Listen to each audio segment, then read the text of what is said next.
Si è avvalso della facoltà di non rispondere questa mattina in tribunale a Treviso davanti al GIP Gianluigi Zulian il 57enne brigadiere dei carabinieri in servizio alla compagnia di Castelfranco Veneto arrestato con l'accusa di aver chiesto a commercianti e imprenditori cinesi denaro per evitare controlli e sanzioni a carico della loro attività. Il militare, attualmente ai domiciliari, era affiancato dal suo avvocato, il penalista Luca Dorella.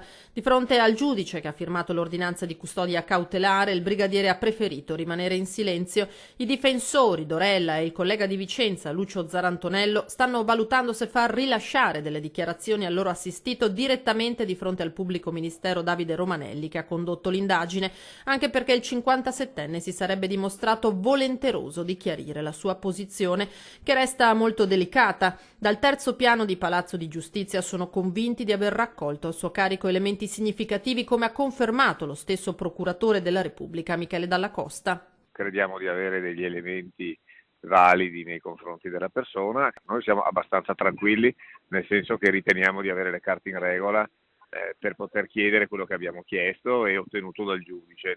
Al brigadiere vengono contestati quasi una trentina di episodi. Se decidesse di rilasciare una deposizione spontanea lo farà nelle prossime settimane. La misura nei suoi confronti non cambia, rimane agli arresti domiciliari mentre le indagini proseguono a carico suo e degli altri 3 colleghi iscritti nel registro degli indagati.